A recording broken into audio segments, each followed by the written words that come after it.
Welcome back, guys. Today we'll be connecting our blockchain wallet using Web3Unity and the Unity editor. Now, I've already made a video on this, so I'll keep this one short.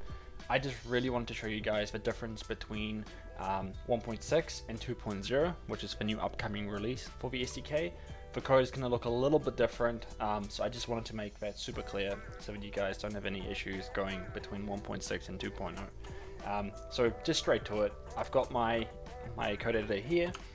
This is the code required in order to connect my wallet using the Web3Unity SDK.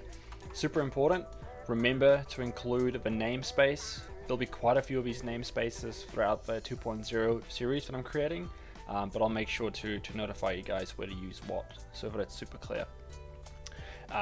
You'll have a look here as well. So compared to the first one, we're still creating a message, which you can change.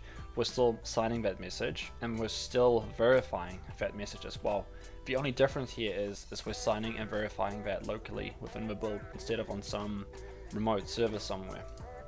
And then if we sign and we are verified to be the signer, then the player prefs will assign that wallet address to whatever key we want. If you want to set that to a player prefs, if you want to store it to a database, whatever you would like to do as the developer, you can do it. And then after that, I just invoke a method that will load the next scene. So pretty straightforward stuff. Let's see what happens when I run this. I'll go ahead to my Unity editor. And then as soon as I click, oops, let me just make sure I'm in the correct browser. If I click on connect wallet, sure enough, MetaMask is going to open.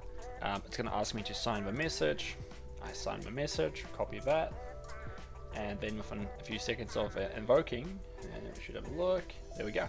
We've transitioned to the next scene, and we can actually see the connected wallet right here. So if I go, I just do Notepad, there's the connected wallet. Pretty simple, pretty straightforward, not too different from the previous set of code, but super important to know if you're transitioning from 1.6 to 2.0, or simply starting off with 2.0. Thank you so much for watching, guys. I'll see you in the next video.